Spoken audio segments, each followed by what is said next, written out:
सर्व मंगल मांगल्ये शिवे सर्वार्थ साधिके शरण्ये त्र्यंबके गौरी नारायणी नमस्तुते। सर्वात प्रथम तुम्हा सर्वांना दिवाळीच्या खूप खूप शुभेच्छा। आज आपण दिवाळीचे लक्ष्मीपूजन अतिशय साध्या सोप्या पद्धतीने कसे करायचे हे पाहणार आहोत। आज आपण अगदी साध्या आणि योग्य पद्धतीने आणि विधीपूर्वक लक्ष्मीची पूजा करणार आहोत। त्याचबरोबर मंत्र कोणते म्हणावे, लक्ष्मी पूजनाचा शुभ मुहूर्त अशी सर्व माहिती तुम्हाला मी या व्हिडिओमध्ये सांगणार आहे। त्यासाठी हा व्हिडिओ शेवटपर्यंत नक्की पहा। जास्तीत जास्त लोकांना हा व्हिडिओ शेअर करा आणि त्याआधी चॅनलला सबस्क्राइब करायला विसरू नका। सर्वात महत्त्वाचा दिवस म्हणजे लक्ष्मीपूजन। या दिवशी सर्वजण आपापल्या इच्छेनुसार घरोघरी लक्ष्मीपूजन करतात। लक्ष्मीपूजनच दिवशी मग अश्विन अमावस्या संध्याकाळी योग्य मुहूर्त व जर तुम्ही लक्ष्मीची पूजा केली तर तुमच्या घरातील लक्ष्मी कायम टिकून राहते आणि आपल्यावर वर्षभर सुख समृद्धी ऐश्वर्य आरोग्य धन संपदा प्राप्त होते। म्हणूनच या दिवशी सायंकाळी योग्य मुहूर्तावर लक्ष्मीचे तसेच कुबेर पूजन देखील केले जाते। या वर्षी शुक्रवार दिनांक 1 नोव्हेंबर 2024 रोजी लक्ष्मीपूजन केले जाणार आहे। लक्ष्मीपूजनचा शुभ मुहूर्त शुक्रवारी 1 तारखेला सायंकाळी 6 पासून ते रात्री 8:35 पर्यंत आहे। तुम्ही कधीही लक्ष्मीपूजन करू शकता, म्हणजे शुक्रवारी 1 तारखेला सायंकाळी 6 ते रात्री 8:30 पर्यंत तुम्हाला कधीही लक्ष्मीपूजन करता येईल। धनसंपत्ती आणि समृद्धीची देवता लक्ष्मीची उपासना करण्याचा हा सर्वात महत्त्वाचा दिवस आहे। त्यामुळे आपण सर्वांनी या दिवशी अगदी मनोभावे लक्ष्मीपूजन करायचं आहे। अश्विन अमावस्याच्या रात्री लक्ष्मी सगळीकडे संचार करते आणि आपल्याला निवासात योग्य असे स्थान शोधू लागते। जेथे चरित्रवान कर्तव्यदक्ष संयमी धर्मनिष्ठ देवभक्त आणि क्षमाशील पुरुष आणि गुणवंती स्त्री आहे त्यांच्या घरी वास्तव्य करते। लक्ष्मीला तसेच स्वच्छता आणि शांतता सुद्धा आवडते। माता लक्ष्मीला ही निवास करते। त्यामुळे या दिवशी लक्ष्मीपूजनाची मांडणी करण्यापूर्वी आपल्याला आपले घर स्वच्छ करून घ्यायचे आहे। सर्व केर कचरा म्हणजेच या दिवशी अलक्ष्मी आपल्याला बाहेर काढायचे आहे। लक्ष्मीपूजन करण्यापूर्वी बाहेर अंगणात सडा रांगोळी करायची आणि त्यानंतर सुरुवात तुम्हाला तुळशीपासूनच करायची आहे। सायंकाळी होती तुळशी जवळ एक दिवा लावायचा, रांगोळीवरती पण एक दिवा लावायचा, तुळशीची पूजा करायची। शुभम करोती कल्याणम आरोग्यम धनसंपदा हा श्लोक म्हणायचा। त्याचबरोबर उंबऱ्यावरती पण लक्ष्मीची पावले काढायची आहेत आणि त्यानंतर घरातील लक्ष्मी पूजन आपण सुरू करू शकतो। लक्ष्मी पूजनाचा बरेचसे साहित्य लागते, त्यामुळे तुम्ही साहित्याची आधी जमवाजम करून ठेवा। आपल्या ज्या ठिकाणी पूजा मांडायची आहे तिथली जागा स्वच्छ करून घ्यायची। पूजेच्या ठिकाणी तसेच सर्व घरात गोमूत्र शिंपडावे, त्यामुळे आपले घर पवित्र आणि शुद्ध होते। मुख्य दरवाजाला आंब्याच्या पानाचे तोरण लावू शकता। जिथे पूजा मांडणार आहे तेथे पाट चौरंग मांडावा, वस्त्र टाकावे। बाजूने काही सजावट करायची असेल तर ती तुम्ही करू शकता आणि पाटावर थोड्या अक्षता घेऊन त्यावरती माता लक्ष्मीचा फोटो ठेवायचा आहे। फोटोवरती फुलाने पाणी शिंपून लक्ष्मीचा फोटो स्वच्छ पुसून घ्यायचा आहे। इथे मी दोन्हीकडे समया ठेवलेल्या आहेत, कारण लक्ष्मी पूजनाचे समय देखील एक मान असतो। पूजेला बसताना सर्व साहित्य जवळ घेऊनच बसावे। त्याचबरोबर बसताना आसन घ्यावे, त्यामुळे वारंवार उठावे लागणार नाही। पूजेच्या ठिकाणी आणि पूजेच्या सर्व साहित्यामध्ये शुद्ध पाणी शिंपडून घ्यायचे आहे, त्यामुळे सर्व साहित्याची शुद्धी होते। आपण ह्या पूजेला बसताना शक्यतो नवीन वस्त्र परिधान करावे। महिलांनी शक्यतो साज शृंगार करावा। पूजेला सुरुवात करण्यापूर्वी आचमन करायचं आहे, त्यासाठी डाव्या हाताने उजव्या हातात पळीभर पाणी घेऊन ते प्यावं। ओम केशवाय नमः। दुसऱ्या वेळेस हे पाणी घेऊन तेच प्यावं आणि म्हणायचं ओम नारायण नमः। पुन्हा तिसऱ्या वेळेस पळीमध्ये पाणी घेऊन प्यायचं आणि त्यावेळेस म्हणायचं ओम माधवाय नमः आणि चौथ्या वेळेस उजव्या हातावर ते पाणी खाली मनात सोडून, म्हणजे तुमच्या मनातील जी काही इच्छा आहे ती घेऊन ते पाणी खाली सोडायचं आणि म्हणायचं ओम गोविंदाय नमः ओम विष्णवे नमः। अशा प्रकारे आचमन केल्यामुळे आपल्या शरीराची तसेच मनाची शुद्धता होते आणि आपली पूजा चांगली होते। त्यासाठी आचमन केलं जातं। तर आता सर्वात प्रथम आपण कलश स्थापना करून घेऊया। तर लक्ष्मीच्या उजव्या बाजूला आपण कलश ठेवायचा आहे। तर त्या ठिकाणी तांदळाची रास घालू शकता किंवा तांदळाचे स्वस्तिक किंवा अष्टकल कमल काढायचं आहे। त्यावर हळद कुंकू वाहून त्यावर आपण कलश ठेवायचा आहे आणि त्या कलश ठेवल्यावरती कुंकवाचे नाव काढून घ्यायचं आहे आणि कलशावरती 80% पाण्याने भरून घ्यायचा आणि मग त्यामध्ये हळद कुंकू अक्षदा 1 सुपारी 1 रुपयाचं 1 नाणं फूल टाकायचं।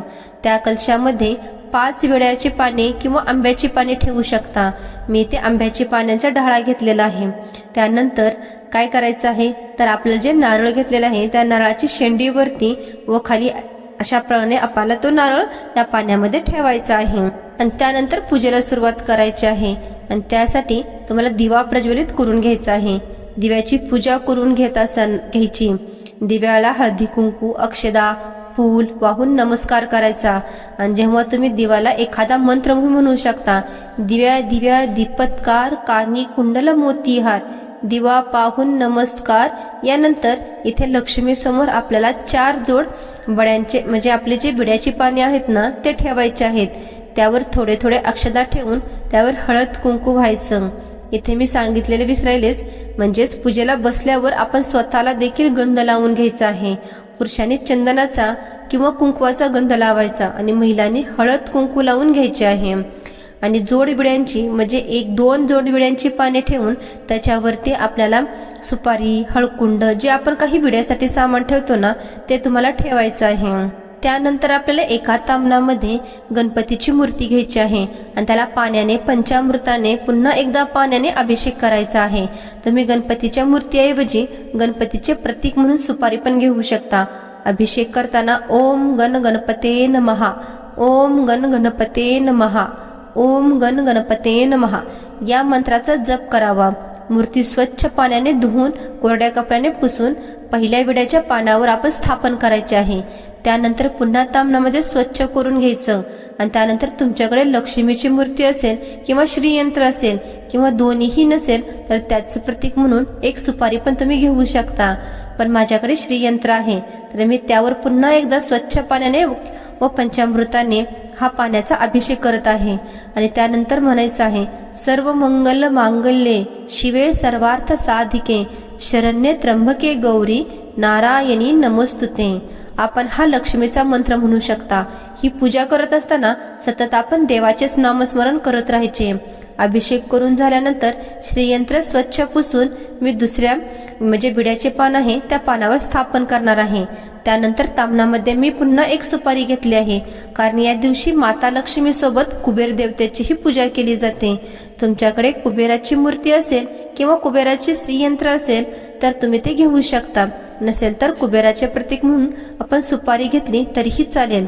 त्यावरती देखील अभिषेक करायचा आहे आणि हा मंत्र म्हणायचा आहे ओम श्री कुबेराय नमः ओम श्री कुबेराय नमः ओम श्री कुबेराय नमः हा मंत्र म्हणायचा आहे आणि मी जी सुपारी 3ऱ्या पानावर स्थापित केली आहे त्यानंतर मनामध्ये मी पुन्हा 1 सुपारी घेतली आहे। ती सर्व देवांचे प्रतीक म्हणून घेतलेली आहे। कोणी म्हणतं अन्नपूर्णाची मूर्ती ठेव तरी चालेल तर कोण म्हणतं कुलदेवीचे टाक ठेवले तरीही चालतात। त्याऐवजी आपण अशी सर्व देवांची मिलन 1 सुपारी ही घेऊ शकतो। यावरती आपण पहिल्याच प्रमाणे अभिषेकही करायचा आहे। सुपारी स्वच्छ धुवून शेवटच्या विड्यावर म्हणजे पानावर स्थापित करायची आणि आपल्याला कुलदेवतेचे स्मरण करायचं आहे। अशा प्रकारे सर्व देवांचं स्नान घालल्यानंतर आराध्य दैवत प्रथम श्री गणेशाची पूजा करून घ्यायची। कोणत्याही पूजा करताना आपण गणपतीचे पूजन करतो त्यामुळे गणपतीला चंदन हळद कुंकू अक्षदा फूल वाहायच्या नमस्कार करायचा। तसेच त्यानंतर श्रीयंत्रावरती देखील हळद कुंकू अक्षदा फूल वाहून पूजा करून घ्यायची। तुम्ही मूर्ती घेतली असेल तर मूर्तीची पूजा करा। त्यानंतर धनाचा देवता कुबेर पण पूजा करून घ्यायची। त्यांनाही हळद कुंकू अक्षदा फूल वाहायचे। कुबेरांची मूर्ती किंवा कुबेर यंत्र ठेवलं तरी पण चालेल। तसेच आपण देवांची जी सुपारी घेतली आहे त्यांनाही हळद कुंकू अक्षदा फूल वाहून पूजा करायची। सर्व देवांना कापसाची वस्त्रमाळ घालून घ्यायची आणि श्रीयंत्रावरती तुम्ही लाल पिवळा धाग्याचे वस्त्रही अर्पण करू शकता. त्यानंतर धूप दीप ओवाळून घ्यायचा. आता आपण लक्ष्मीची पूजा करणार आहोत. लक्ष्मीची मूर्ती पण घेऊ शकतो किंवा फोटो घेतला तरीही चालेल. त्यावरती पण फुलांनी किंवा पाण्याने शिंपडून तो स्वच्छ धुवून घ्यायचा. लक्ष्मीला लाल हळदी चंदन हळद कुंकू अक्षदा फूल वाहा. शक्य असल्यास लक्ष्मी मातेला एक फूल अर्पण करा. लक्ष्मी ही विष्णूशिवाय अपूर्ण आहे. त्यामुळे महालक्ष्मीची पूजा केल्यानंतर आपल्याला विष्णूचे स्मरण करायचे आहे. लक्ष्मीची पूजा केल्यानंतर ओम नमो भगवते वासुदेवाय नमः हा मंत्र आपल्याला 11 वेळा म्हणायचा आहे. कारण जिथे विष्णूचे पूजा केली जाते तेथे माता लक्ष्मी प्रसन्न होते. त्यानंतर आपण कलश पूजन करून घेऊया. कलशाला देखील हळद कुंकू अक्षदा फूल वाहायचे.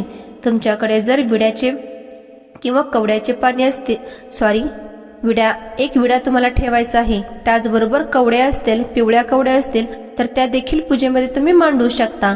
कवड्या देखील पूजेमध्ये तुम्ही घेऊ शकता. लक्ष्मी मातेला धूप दीप ओवाळून घ्यायचा. तसेच या दिवशी धान्यांच्या राशींची देखील पूजा केली जाते. कोणतेही सप्तधान्य मांडा तुम्ही पूजा करू शकता. इथे मी समोर अक्षदा ठेवून त्यावरती हळद कुंकू वाहून धान्यांनी भरलेले सुगर ठेवलेले आहेत. तुमच्याकडे सुग नसतील तर वाटीमध्ये तुम्ही पण हे धान्य ठेवू शकता. कारण लक्ष्मीमध्ये केवळ पैसा अडका नसून सोने नाणे संपत्ती संतती धान्य गुरे वासरे हे सर्व लक्ष्मी समजले जाते. त्यामुळे या दिवशी आपण धान्यांची देखील पूजा करायची असते. सुगडामध्ये मी लाह्या बत्तासे काही धान्य भरूनही ठेवलेले आहे. मी 5 सुगड ठेवलेले आहेत. तुम्ही 7 पण घेऊ शकता. लक्ष्मीपूजन सुरू असताना आपण आपल्या घरातील सर्व खिडक्या दरवाजे उघडे ठेवायचे आहेत. तसेच लक्ष्मीपूजन सुरू असताना कोणासोबतही आर्थिक व्यवहार करू नयेत. कारण या दिवशी लक्ष्मी स्वरूप पैशांची पण पूजा आपण करत असतो. त्यामुळे या दिवशी आपण पैसे म्हणजेच आपली लक्ष्मी सायंकाळनंतर कोणालाही देऊ नये. त्याचबरोबर या दिवशी लक्ष्मी पूजनामध्ये किरसुनीचीही पूजा केली जाते. आपण किरसुनी लक्ष्मी मानतो. दिवाळीच्या अमावस्येला किरसुनीचे पूजन केले जाते. घरात दारिद्र्य अलक्ष्मी घालून टाक किरसुनी जाते. लक्ष्मी स्वरूप मानली जाते म्हणून या दिवशी तिचे विशेष महत्व आहे. तसेच लक्ष्मी मातेबरोबर पानाचा विडाही ठेवायचा आहे. जोड पानांचा विडा आपल्याला ठेवायचा आहे. त्यावरती खारी खोबरं हळकुंड बदाम सुपारी असा विडा ठेवायचा आहे. तसेच लक्ष्मी ही धनदेवता असल्यामुळे या दिवशी पैशांची व सोन्यांची तसेच आपल्याकडे जे काही पासबुक ATM कार्ड वर्षभर हिशोबाची काही डायरी असेल इत्यादी सर्व साहित्य पूजेमध्ये मांडा. जे आपण पाण्याचा विडा ठेवला आहे त्यावर पण हळद कुंकू अक्षदा ही सर्व पूजा आपण अगदी मनोभावे करायची आहे. या दिवशी आपल्या घरातील वातावरण आनंदी मंगलमय असावे. घरात कोणतेही वादविवाद भांडण कटकट शिव्या शाप अशा गोष्टी करू नयेत. मन शांत ठेवावे आणि लक्ष्मीचे नामस्मरण करावे. आपण लक्ष्मी स्वरूप ज्या गोष्टी पूजेमध्ये मांडल्या आहेत त्या सर्वांची आपण हळद कुंकू अक्षदा फूल वाहून पूजा करावी. लक्ष्मी पूजनानंतर किरसून ही अत्यंत महत्वाची आहे. त्यामुळे तुम्ही छोटी मोठी कोणतीही किरसुनी घ्या पण या पूजेमध्ये अवश्य किरसुनीचे पूजन करा. जे आपण धान्यांनी भरलेले सुगर ठेवले आहेत त्यांची पण आपल्याला पूजा करून घ्यायची आहे. लक्ष्मी पूजना दिवशी लाह्या बत्ताशांना खूप महत्व असतं. त्यामुळे खास करून या दिवशी नैवेद्यात आपण लाह्या बत्ताशा आणायला विसरू नका. यानंतर सर्वात महत्वाची गोष्ट म्हणजे धने. या पूजेमध्ये आपण धने पण ठेवायचे आहेत. ते सुद्धा पूजेमध्ये सर्वात महत्वाचे मानले जातात. या दिवशी धनाचीही पूजा केली जाते. आपल्याला हळद कुंकू वाहून ते धने आपण ज्या देवतांची पूजा केली आहे त्या सर्वांच्या समोर वाहायचे आहेत. मी समय प्रज्वलित करून घेतल्यानंतर ही पूजा शेवटपर्यंत टिकली पाहिजे. म्हणजे तो दिवा आपल्याला शेवटपर्यंत राहिला पाहिजे. अशा प्रमाणे तुम्हाला तेल त्यामध्ये टाकायचे आहे. आणि सर्वात शेवटी आपण नैवेद्य दाखवायचा. पाण्याचा चौकोन करून त्यावरती गुळाचा नैवेद्य ठेवायचा. या ठिकाणी मी पेढे घेतलेले आहेत. त्याचबरोबर तुम्ही फराळ केला असेल ना फराळाचं पूर्ण ताट भरून तुम्हाला घ्यायचं आहे. आणि तुमच्या घरात दिवाळीचा जो काही फराळ बनवला असेल तो तुम्हीही ठेवायचा आहे. तसेच वेगवेगळ्या प्रकारची मिठाई पण ठेवू शकता. पंचामृत लाह्या बत्ताशा खडी साखर याचा नैवेद्य पण दाखवायचा आणि याभोवती 3 वेळा पाणी फिरवायचं व नैवेद्यम समर्पणीयामी नैवेद्यम समर्पणीयामी. या पूजेमध्ये 5 प्रकारची फळं पण तुम्ही मांडू शकता किंवा एकच प्रकारची 5 फळे ठेवली तरीही चालेल, पण नैवेद्य दाखवा. तसेच या दिवशी महानैवेद्य म्हणून अनेक ठिकाणी पुरणपोळी बनवतात. आमच्या भागामध्ये पण लक्ष्मीपूजनच्या दिवशी पुरणपोळीचा नैवेद्य दाखवला जातो. काही ठिकाणी अनारसेचा पण नैवेद्य दाखवला जातो. तुमच्या भागामध्ये जशी पद्धत असेल त्यानुसार तुम्ही करू शकता.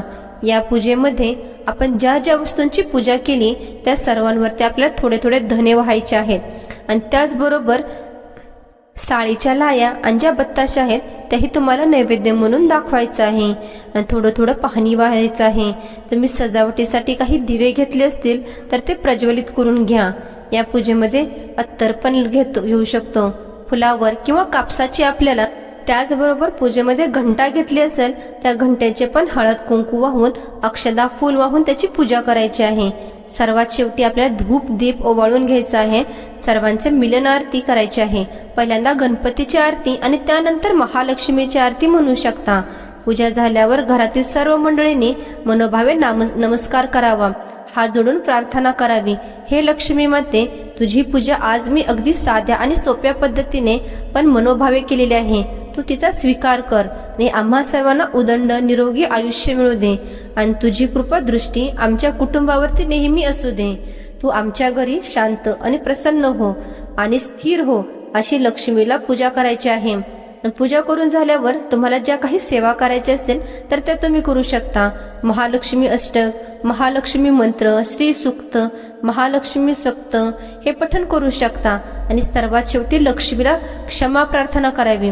आमच्याकडून ज्या पूजेमध्ये काही चूकभूल झाली असेल तर आम्हाला मोठ्या मनाने माफ कर आणि आमची पूजा तू गोड मानून घे, अशी प्रार्थना करून लक्ष्मीचे पूजन झाल्यावर ती तुम्हाला आजूबाजूच्या स्त्रियांना हळदी कुंकवालाही बोलवून घेऊ शकता. आमच्याकडे अशा पद्धतीचे लक्ष्मीपूजन केले जाते. तुमच्या ठिकाणी कसे लक्ष्मीपूजन केले जाते मला कमेंट करून सांगा. मी सांगितलेली लक्ष्मीपूजनाची माहिती तुम्हाला कशी वाटली, साध्या सोप्या पद्धतीमध्ये लक्ष्मीपूजन कसे करावे हे आज मी तुम्हाला या व्हिडिओमध्ये सांगितलेले आहे. व्हिडिओ जर आवडला असेल लाईक, शेअर आणि सबस्क्राईब करा. श्री स्वामी समर्थ. हर हर महादेव.